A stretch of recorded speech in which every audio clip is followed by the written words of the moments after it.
This is the Projekt Gemineye Update, your source for all things Projekt Gemineye. Brought to you by Riffical Records. And here's your host, Mark Anthony K.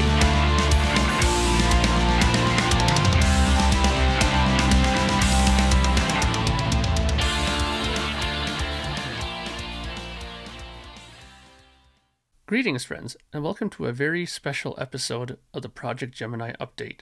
In this episode, we're going to be taking a look back in two parts on the 5th anniversary of the release of An Ordinary Day. You're going to see me talk about the history of the record, the making of it, and more importantly, we're going to hear from some people and their thoughts of the album itself and what they think about it, how they were introduced to it, so on and so forth. So without any further ado, let's get right to this special look at An Ordinary Day.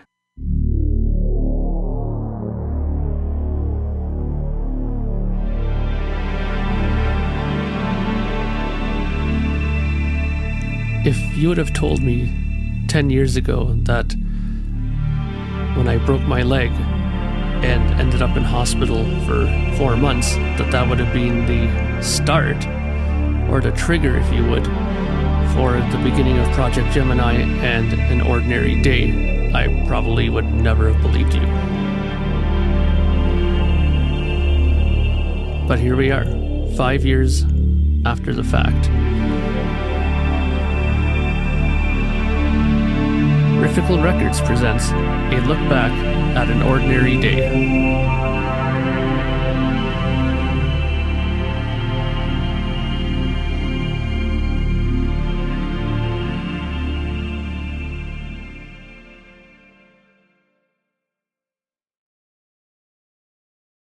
Greetings and welcome to a very special episode of the Projekt Gemineye Update.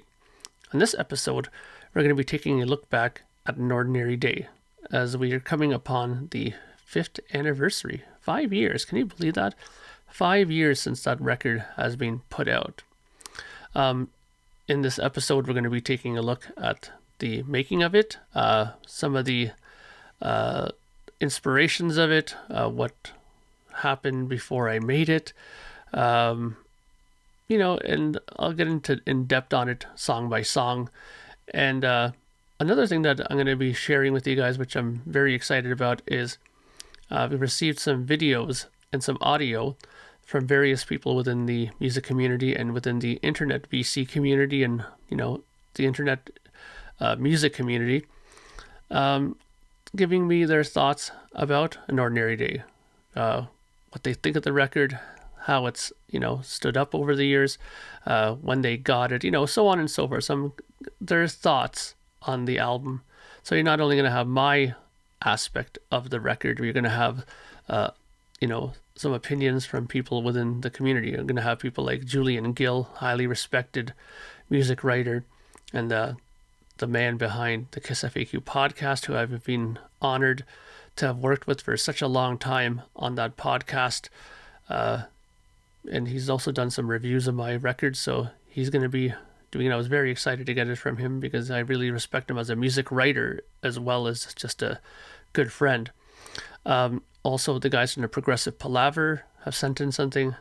I believe I just don't want to screw this up. It's Ken, it's Joe, and it's Paul. There we go. Because I almost had to redo this a couple times because I kept forgetting people's names. Also, I got some video footage from people as well that are, supporters of the band as well. And I thought that was very important to get that, representation in as well. And of course, we also have DJ Peter Prague, who was one of the earliest people in the music community who started playing An Ordinary Day and music from it on his show. Check It Out, which is played every Friday at, I believe it's 2 p.m. Eastern on progrock.com. He's had a long-running show. Lots of people go into his chat room during his show. Fantastic show. I'm there quite often. Not so much recently because I've been so busy with things, but I usually frequent that chat room quite a bit.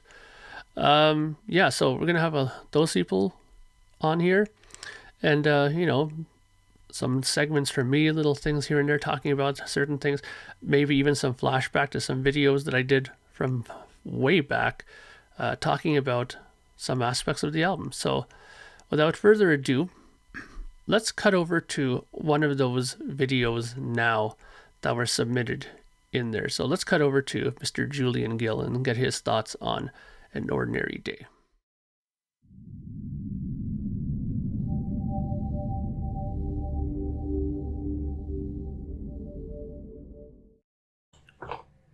All right. Congratulations, Mark Anthony K. The 5th anniversary of Projekt Gemineye's Ordinary Day. I can't believe it. Whoa, 5 years. 5 years. My brain hurts a lot. So, let's think back over the 5 years and the journey. You joined the KISS FAQ podcast in May 2015. So I feel like I've been a part of your musical journey since then, because you've talked about what you've been working on and your music and the things that you've done, during that time. And I didn't know much about you as a musician or a person then, but I'm proud to call you friend now. Over the 5 years, we've done hundreds of shows together, not only the KISS podcast, but the Look It's Rock and Roll podcast and other shows. And we've met at the Nashville Rock and Pod Expo in Nashville. And I've gotten to be the fly on the wall of your musical exploration and the path that you're on.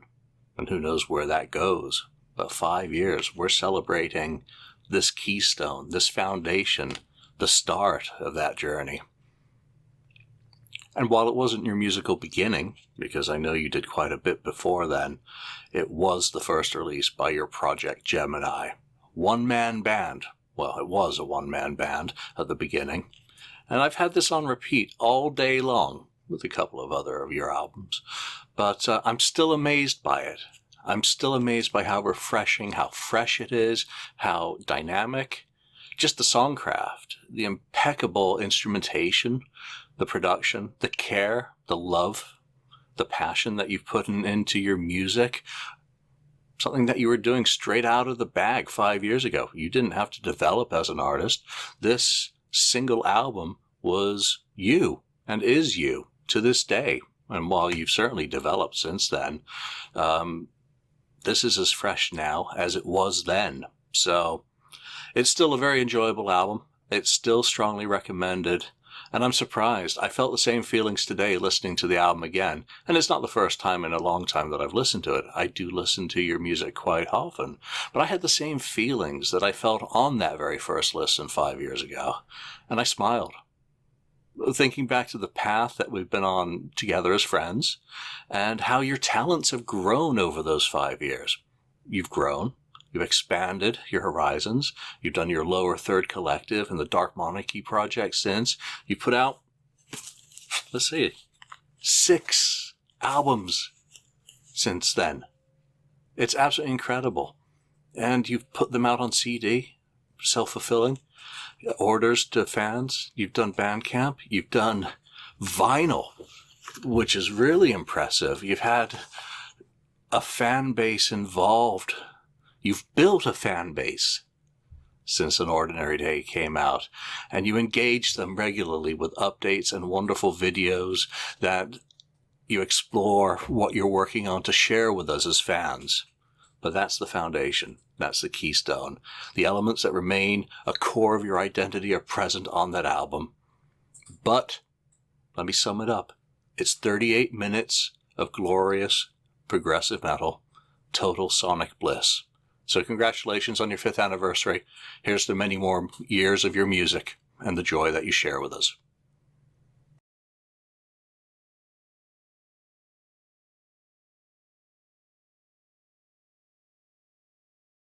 Okay, and we're back. So that was Mr. Julian Gill from the KISS Music Podcast, and music journalist extraordinaire, with his thoughts on An Ordinary Day. Thank you very much for that, Julian. I really appreciate that. So yeah, the album. Excuse me. So here's my copy of the record, Ordinary Day. This is the number 1 of 100 I have. Of course, being my first vinyl, I wanted to make sure I had the first copy of it. Let's talk about how this whole thing started. Okay, so really, believe it or not, this whole thing was started because of my incident with my broken leg. Before this had happened, I had reformed my old band, Reckon With One, who I'd been with for, quite a long time before, in the 90s and through much of the 2000s. The band split, and then later on I had decided to reform it after I had gotten out of Pile Driver, the other band that I was in. It was going okay. We did an EP that we released, and the reaction was very good. And we were getting ready to make a full-length record. Things started changing. Our bass player decided to move to British Columbia. He was here in Ontario with us, and he decided to that put a real wrench in things, because at least the three of us were able to jam here, the drummer, me, and him. And our singer was already based in British Columbia to begin with, but that's something that we had known since we started the reformation of the band. So that wasn't really an issue. But long story short, things happened, things started getting in the way, and it started to go in a direction which I wasn't very happy with. One day I got up to go to the doctors in the morning. I had been dealing with leg pain for the week before. I went to the doctors. They got an x-ray done. The x-ray came back negative. They just thought it was maybe just a tendon pull or something, or a muscle problem. So didn't think much of it after that. Came home one morning, and then that morning when I broke my leg, it hurt really badly, and I went to go step out of my front door, put my foot down out of the front step, and heard a sound of like when you break a branch. Yeah, it was my leg. It was my femur bone. I fell like a tree. Luckily, my parents, my father, who was still alive at the time, quickly made a phone call to the ambulance. They got me, and I was in hospital. And that picture I showed up in the introduction of this video was the actual x-ray of the steel plate and 6 screws that got put into my leg, which are still there now, by the way, to hold my leg together. And that leg feels actually really good, to be honest, right now. So they did an excellent job. But whoever took that x-ray initially should have been fired, because there was obviously a hairline or something was there, because I had felt the pain for days and days before that. Anyways, back to the music. So I was in hospital, and at that point, I had taken it upon myself to say, you know what, I'm going to be in here for a few months recovering and rehabilitating. So I'm just going to kill off the band, the Reckon With One reformation. Called them, they all understood, and that felt like a great weight was off my shoulder when I did that. I didn't want to continue with that band.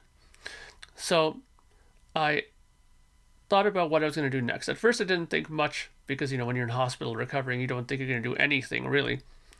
But once I started getting through my rehab and started realizing that things were going to get better, and that I was going to be able to walk normally and stuff like that again, music became very important to me. I was in my hospital room there, and I had started going crazy on Amazon, buying all kinds of 40th anniversary reissues of King Crimson CDs, and I had asked my mother to bring my laptop computer from my house over to the hospital, and I had my headphones there. I had turned that hospital room almost into my like a second bedroom almost. I had all kinds of stuff in there: books, magazines, CDs, my laptop, headphones, everything.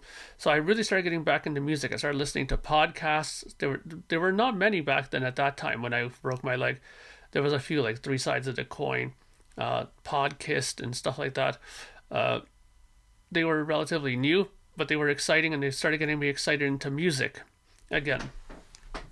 So I thought about, the fact that I had become pretty good in recording music, doing my own recordings. I had recorded our prior band's music on, ADAT and all kinds of other mediums that you can record on. And on a computer, I started getting good at that. So I said, why don't I just make my own record and see how that goes? At first, I was just wanted to just do a recording of it. I wasn't even thinking long term as far as, making vinyl and all this other stuff. But I decided I'm going to make a record, and I based it upon the day that had happened, leading up to my, my leg breaking. So it was technically like the day before was the whole story. And then, the actual leg breaking was the song The Incident, and so on and so forth. Now, the interesting thing about the record, which people are probably going to make note of, is when you look at the song titles, it doesn't follow the form of the story of what happened. Why? Well, this story is based over 2 albums, which is An Ordinary Day, and the other album, which is A Brand New Day. Now, why did I do that? Well, because first of all, it ended up being like 12 songs, and that was a way too long a record, I thought.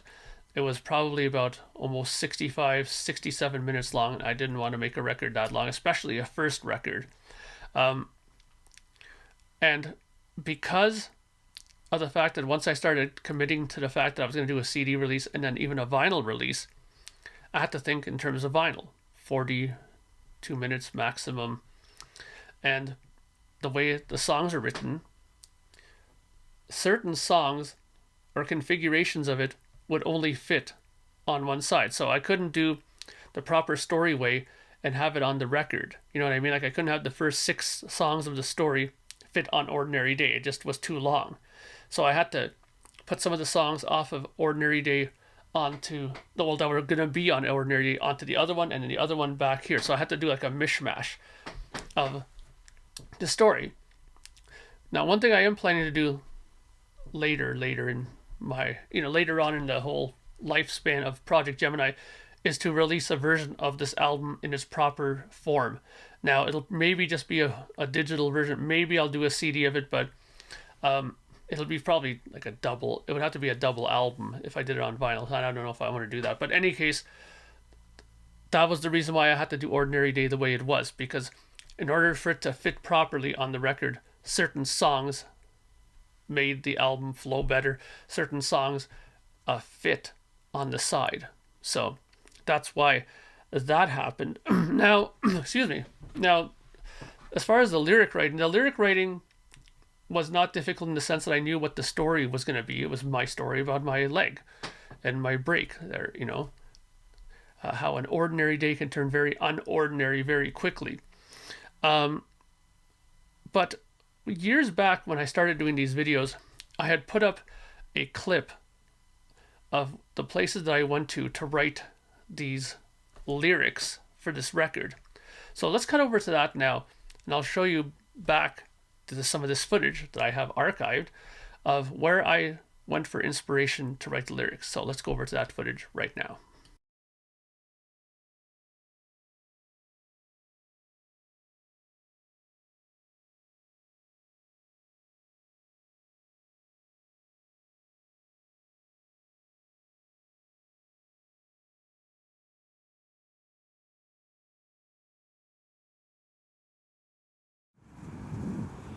Greetings, friends. Mark Anthony K here, and this is going to be my little short segment about the inspirations behind some of the songs on Ordinary Day. So let's talk about Ordinary Day really quick. Ordinary Day was written lyrically based around my day in general.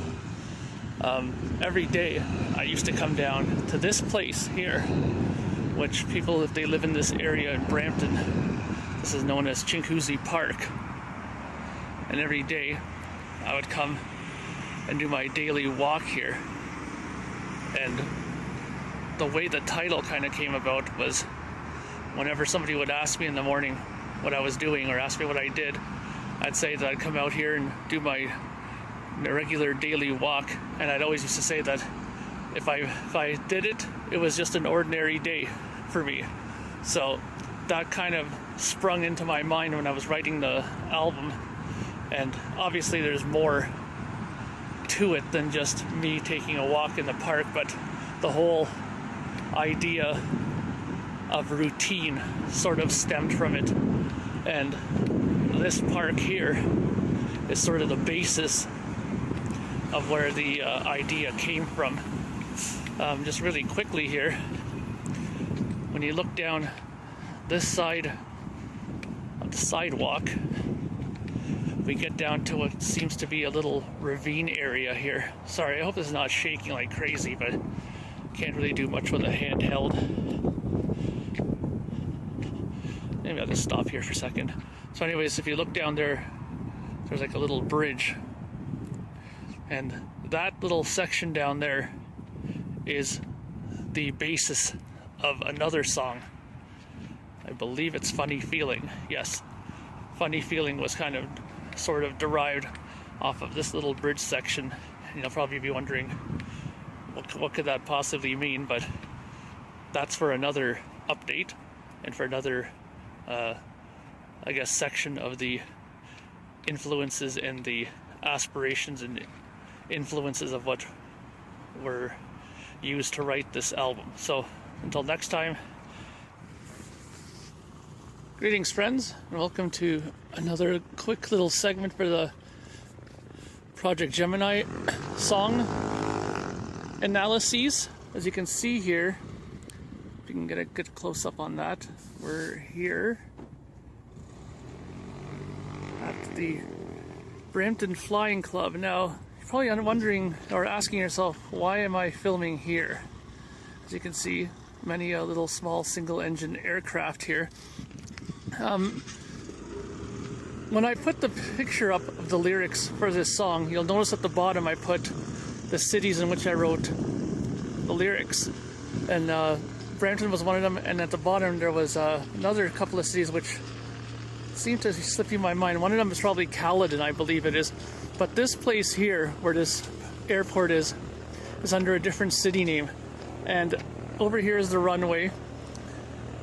Back there is another runway and a bunch of airplanes. And believe it or not, when I had most of the music done and ready to go, I would make myself little blank, well, grab a bunch of blank CDs, put them on there, go into my car, and I would park here during the weekdays when it was nice and empty, and I would listen to the songs over and over again and write lyrics here. Why? Because airplanes are something that have been always very inspirational for me, something that I enjoy very much.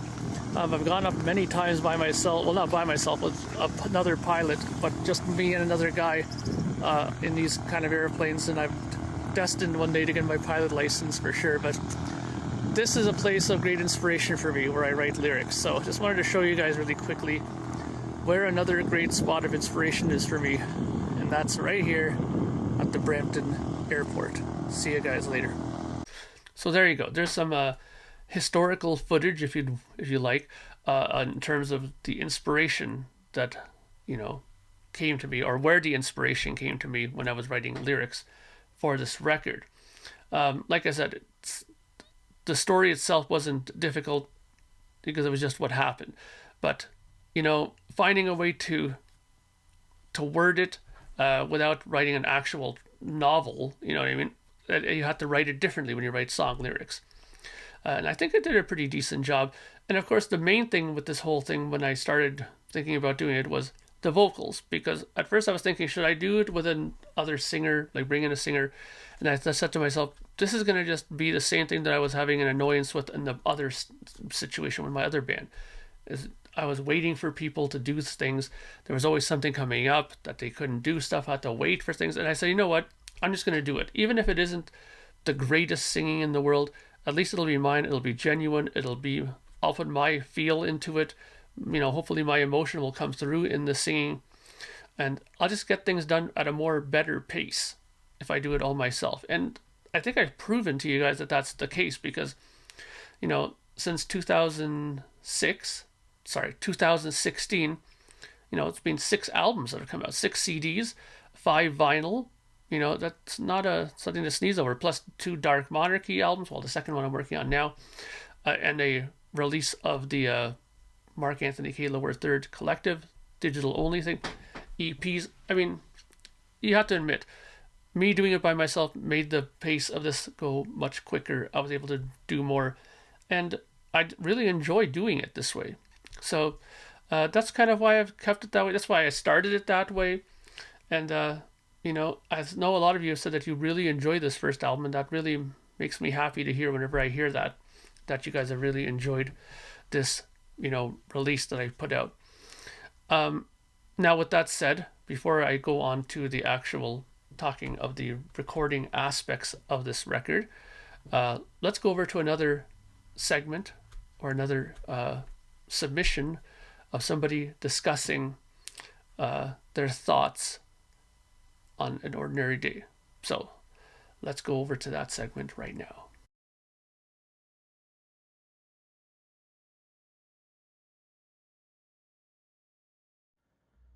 Hey Mark, this is Pete Williams.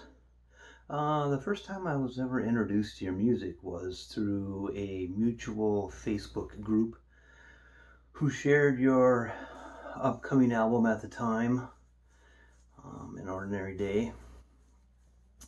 And since day one of hearing your music, I thought it was, I really enjoyed it. I'm pretty excited if you go through with the lathe cut remaster of it, as you say. Anyways, I just wanted to say that I've been enjoying all the music that you've put out, enjoying the hard work that you do, and yeah, I just continue to keep on looking forward to what you've put out and all the different specials and RSDs and Christmas things and stuff like that. Um, yeah, I would really, really enjoy having a lathe cut. The EP lathe cut that you got, the 10-inch was fantastic sounding, and yeah, it's um, your personality really shines through your music, and it's always enjoyed. Thanks again, Mark. Okay, so we're back, and that was Mr. Pete Williams. Pete is a very long time supporter of Projekt Gemineye. He's been in it from the very beginning, and there's a few other people that come to mind that have been here from the very beginning. Pete, Alex Walker, Joe Grubbs. Jesus, there's just so many people I could think of. Stephen Wright, Ken Keenan, Julian Gill. I mean, there's been so many people on who have been supporting this from the very beginning, and I thought it, like I said before, I thought it was very important to have representation from that end of it as well, the supporters. I didn't want it to be just, radio people or podcasters. I wanted something to be represented from the people who were, you know, I don't want to say everyday people, but you know what I mean, like people who didn't do maybe podcasts or stuff like that, but were extremely important in my, development of my Projekt Gemineye career. And Pete has gotten everything that I've ever put out: singles, EPs, CDs, vinyl, record store day things, and Alex is the same way. Alex Walker has a fantastic uh, photographs of my stuff that I sent him from the Gemini Club stuff. He has everything still in his collection, and hopefully we can get him on as well to speak some words, maybe show some of his collection. But Pete's the same way, so I thought it was extremely important to have him on to talk about, just a few words about what he thought about the record, and take it from there. I know some people don't like talking on video, but I was very, very happy that Pete did that for me. So thanks again, Pete, for that, and I appreciate your support. And hopefully you'll be along for the ride for years to come. So with that said, let's go over now to the recording segment of this video.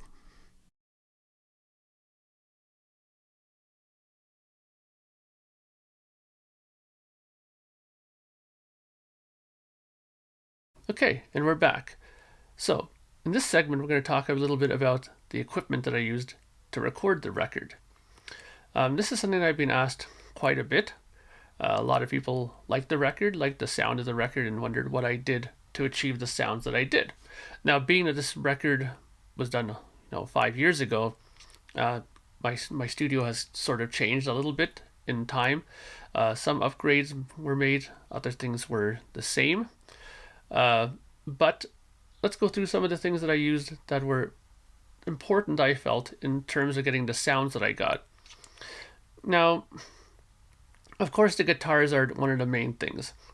Now, right behind me, here, right there, is my double neck Epiphone 12 string there, 6 string here. That guitar was very important in achieving a lot of the sort of clean sounds that I had, especially in the song An Ordinary Day. The 12 string guitar is in there, especially in other songs where there is a clean electric. It's usually used with this, and an acoustic guitar as well, which I used as well, which is my Yamaha acoustic guitar that I have. That was used in conjunction. I would record the acoustic guitar and I would record the clean guitar. And what I would do is I would set the clean guitar at, let's say -9 dB, and put the acoustic guitar to say -12. So it was not as loud as the electric, but the shimmer of the acoustic was underneath it, and I would EQ it in such a way that if you were to solo the acoustic guitar, it would be really bright and jingly jangly, but that would help make the strings of the electric guitar poke through a little bit better. It's a little bit of an EQing trick that you learn. I had my bass guitar, which is right there. That's right there.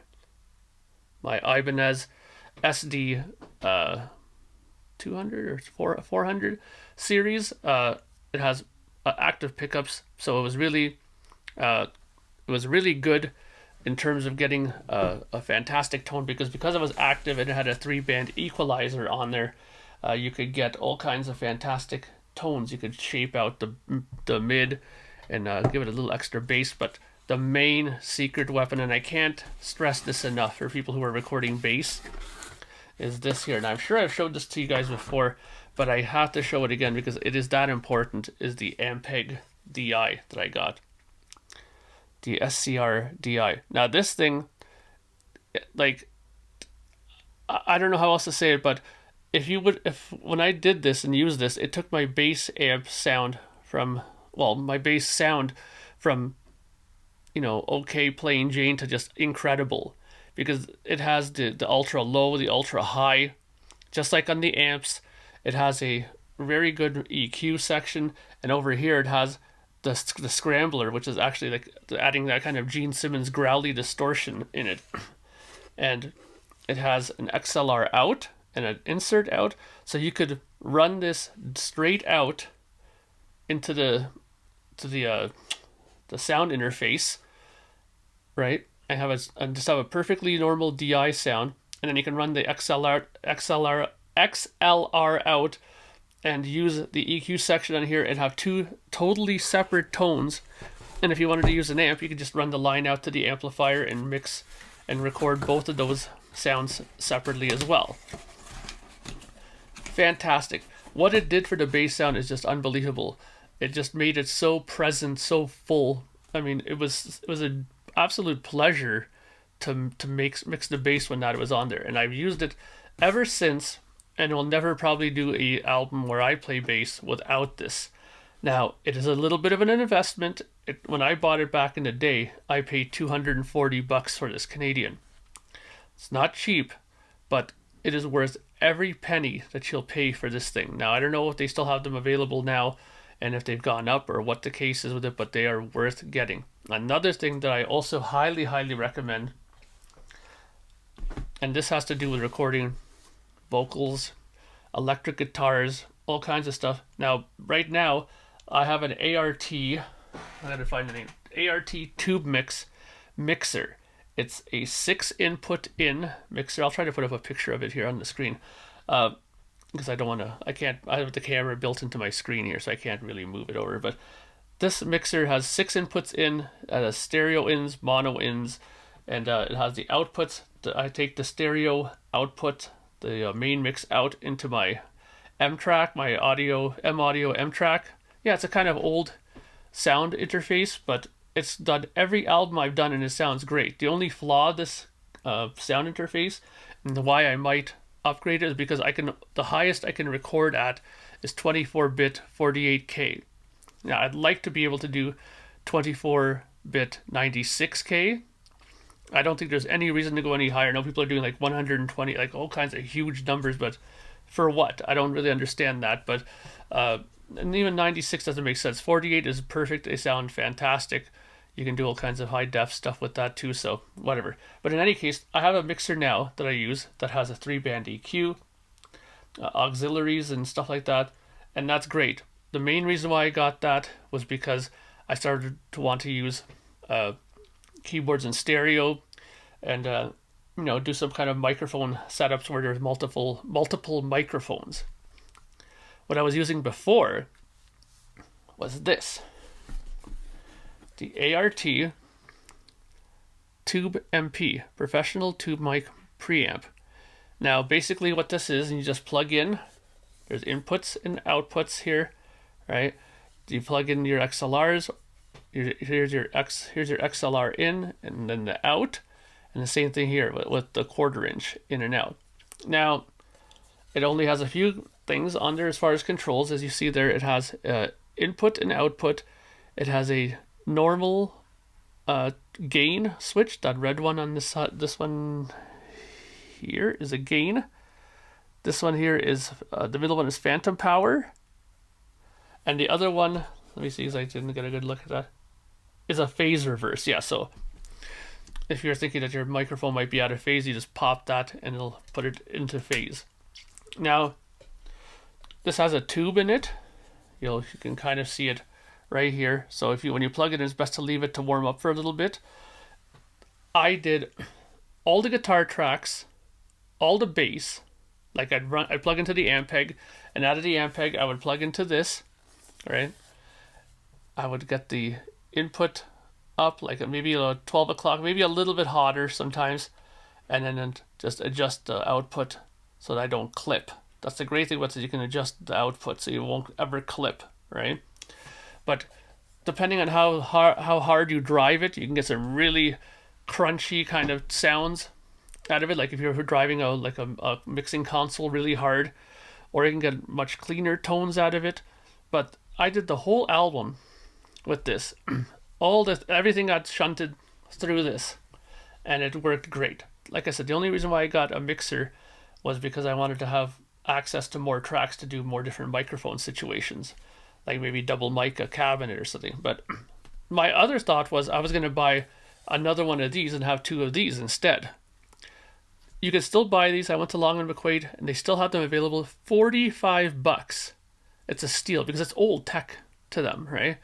$45. Okay, and it sounds great. I mean, if you like the sound of what you're hearing on an ordinary day, you're listening. This is it. This is what's made the sound. And of course, the workhorse microphone that I used to record my cabinets is the SM57 microphone. These things brand new are like $110. Okay, you can buy them used. If you go to the music store and go to their music equipment stuff, like when you go to rentals, they'll probably sell you, like they probably have half a dozen of these beaten to hell, but for $20 you can get one that still works. They sound great. They're workhorse microphones. They sound good. Every album you've heard throughout your life, if it's a rock album or anything, an SM57 has been used somewhere, and some people even use it for vocals, if you can believe that. So that's basically the gear that I used in terms of recording it. Now, what did I record into?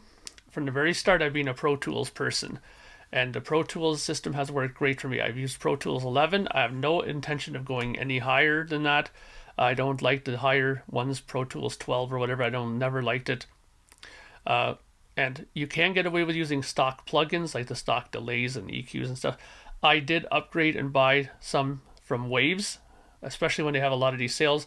But now, because of the way they've upgraded Pro Tools 12 and stuff like that, I'm at a point now where I can't buy the newest plugins from them because it won't be compatible with 11, and I don't want to upgrade. But anyways, I'm more than happy because I have more than enough different reverbs. I have the R-verb, I have the Manny American reverb, I have all the compressors I could ever want, the CLA2, the 2A, 3A, the 76, 1176, all kinds of compressors, all kinds of channel strips. I got more than I need to make great albums. Okay, so I highly recommend the Pro Tools. For me, I'm used to it. I can't imagine making a record on any other system now.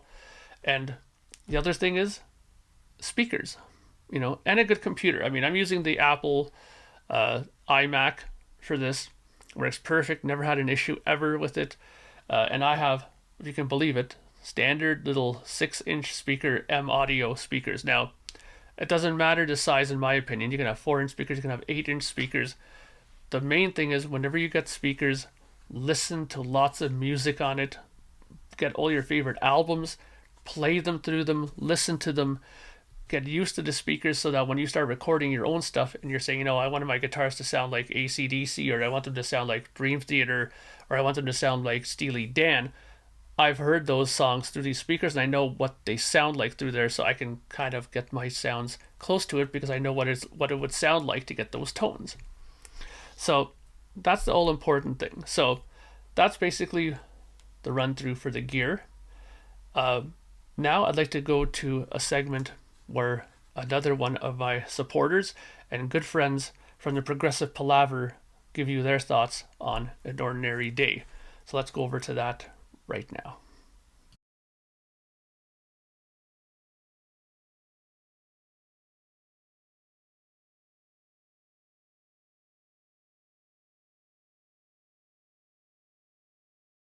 We here at Progressive Palaver wish Mark Anthony Kaye and Projekt Gemineye a happy 5-year anniversary on their initial release, An Ordinary Day. An Ordinary Day, gentlemen, the debut release from Projekt Gemineye and our friend Mark Anthony Kaye. Now, we all learned about Mark Anthony Kaye from initially discovering the Yes Music podcast and then figuring out that Mark was a musician. And so I guess we got in right around the time of his third record. And so we had to sort of go back into the earlier catalog to discover these. And, I think there's so much on An Ordinary Day that really speaks to Mark's eventual musical journey.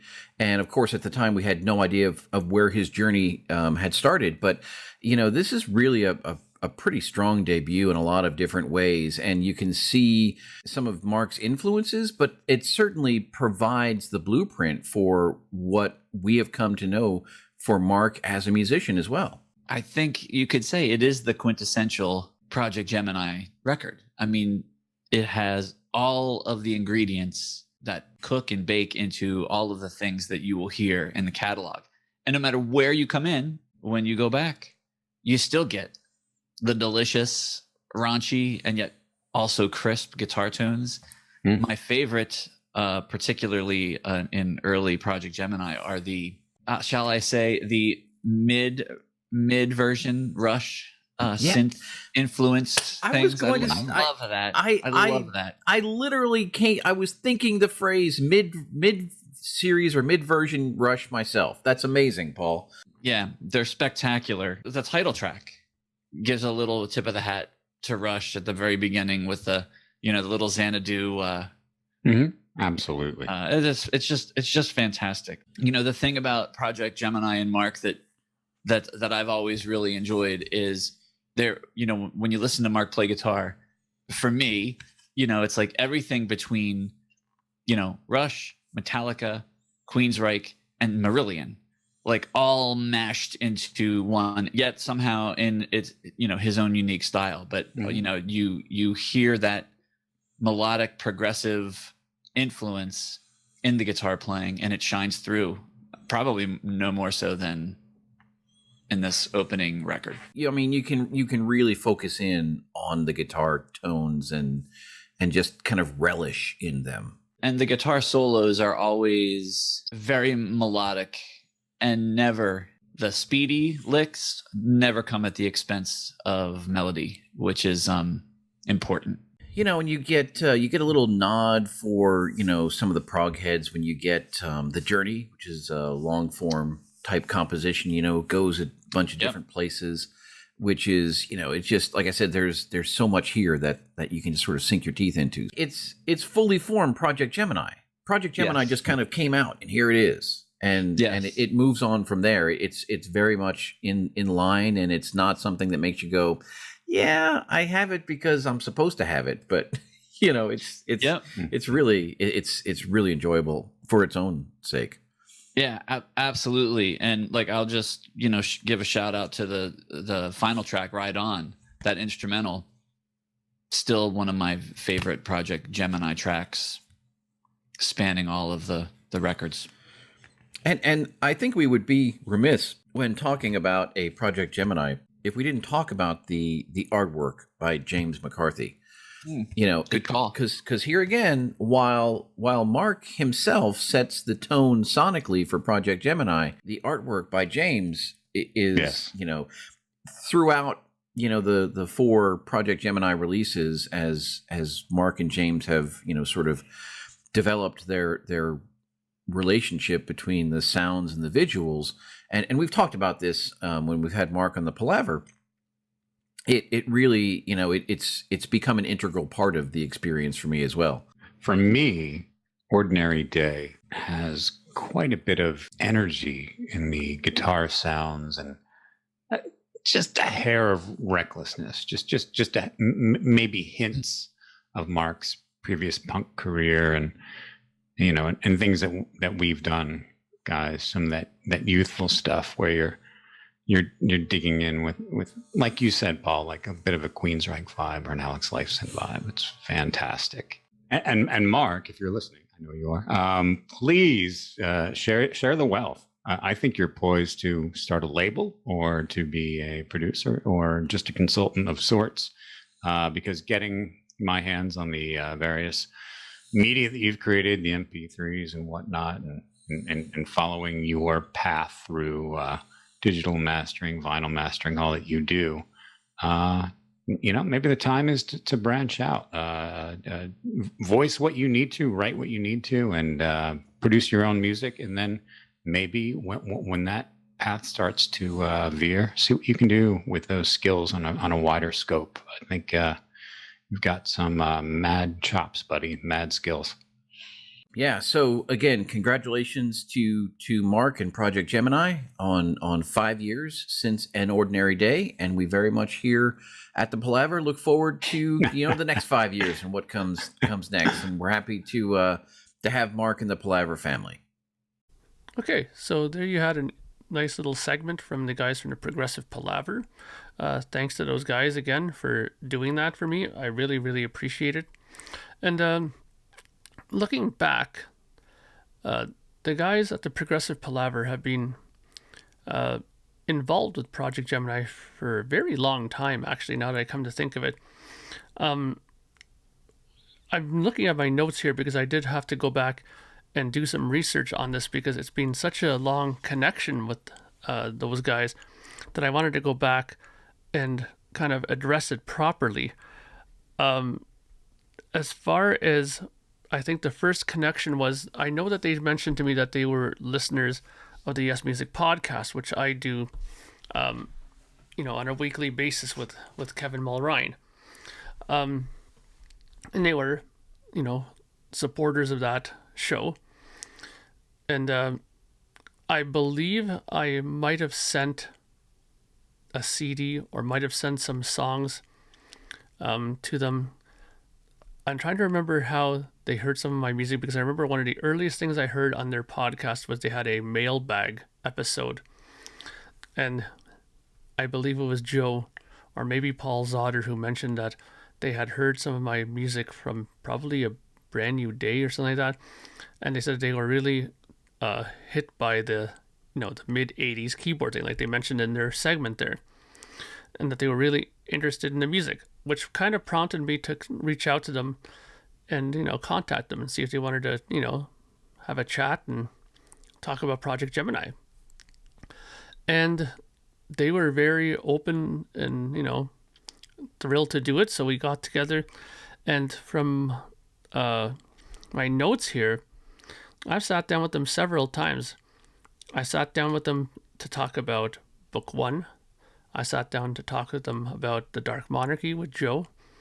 I've talked to them about the book 2 recently, and not always about my music. I've been on their show for, I've been on their show when they did these segments called Lessons Learned. Now they would go through a band's discography, let's say Rush or Genesis, and they would go through it album by album till the end. And at the end of all the albums, they would do a lessons learned. They would have special guests on talking about the catalog as a whole. And I've been very lucky to be on those episodes several times. I've written down here. I've been on a lessons learned with Yes, lessons learned with Pink Floyd, and the first one I did with them was a lessons learned about Genesis. So I've been on quite a few times on this podcast, and I really enjoy being on there. So it's one of the reasons why I was really looking forward to hearing their thoughts about An Ordinary Day, because as Joe mentioned, he has every album. I'm pretty sure Paul does as well, and so does Ken. So they're well versed in my music. So it was very important for me to have their thoughts on this record. Now, I was going to end part 1 here after that, but I decided to add one last segment in. Now, this is from a good friend, and he's also a VC member, and he's also, he has a VC channel, and he, talks about his album collection, which he has a vast collection. And he's also an avid gamer, and he also has a gaming channel now that he started as well. He goes under the name of Anthony K, and his channel is called AGK's Vinyl Life. So his name is Anthony, obviously. And me and him have become very good friends over the years, and he's been one of my biggest supporters as far as my music when it comes out.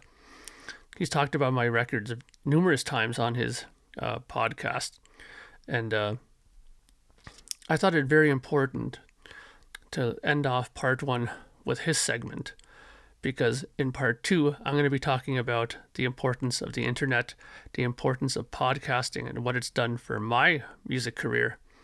And so sort of as a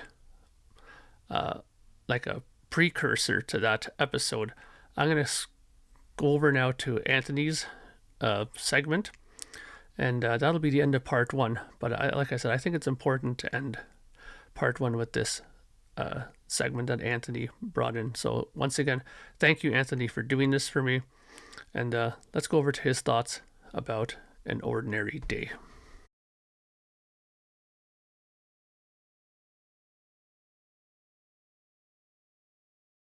For those of you who don't know who I am, my name's Anthony K, and I run a YouTube vinyl community channel titled AGK's Vinyl Life, where I show records and vinyl and music and so on and so forth.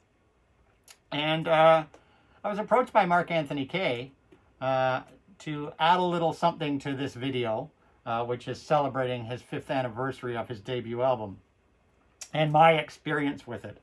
And I have a very unusual experience with it, because my experience is not so much with An Ordinary Day, but the friendship that resulted from this album. One day, a few years ago, quite a few years ago, I went into my local record store that by coincidence, Mark Anthony K shops at as well. And I was in that record store one day, and I was just, in the mood for something new. I wanted to try some new music, something new to listen to. And I asked the fellow that owns the store, who's a good friend of mine, I asked him to recommend me something, because he's always very good at he knows my music taste, he knows what I like, and he's always been pretty good at recommending something that I maybe never have heard of before. So that particular day, when I went into his record store, I asked him, I'm looking for something new, what have you got? And he says, let me put something on for you. And he pulled out this album right here, Projekt Gemineye, An Ordinary Day. And he pulled his play copy out that he had in the store, his own personal copy out, and he threw it on the turntable in the store. And he spun the first side while I shopped. And I gotta admit, there in the record store, I was blown away. I was absolutely blown away. I was like, I got to have it. Where is it? Let me have it. And he showed me the section right there, and there it was, An Ordinary Day, in his store. So I grabbed it, and he only had one copy left, and he had a copy of the second album, A Brand New Day, which had just arrived that week. So he said, he said to me, here's An Ordinary Day, and this fellow, Projekt Gemineye, has just released a brand new album, Brand New Day. So I bought them both that day. I bought them both that day.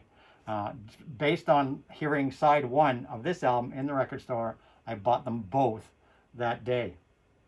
And I brought them home, and I spun this album, and this album must have sat on my turntable for days and days and days. I didn't even get to listening to the second album, A Brand New Day, until I'd had this one for a couple of weeks, because I just wanted to really absorb this album. And I love Brand New Day too, and I love all of Mark's work. But this album holds a special place for me, being the first one. I was absolutely blown away. And then, of course, when I researched him, I found his Bandcamp page, I found his Facebook page, and I, of course, joined the Facebook page and the Bandcamp page. And my journey would continue on from there, where I started. I don't remember exactly how it all went down, but I started messaging Mark on Facebook and so on, saying, how much I love this album and so on and so forth. And this is long before I even had a YouTube channel, AGK's Vinyl Life, long before I had my YouTube channel. I just absolutely love this album, and I got to know Mark through text messages and so on, because Mark is very good at responding to everybody that comments and everybody that messages him. And I got to know him a little bit that way. And then Record Store came up that year, a few months after I'd picked this up.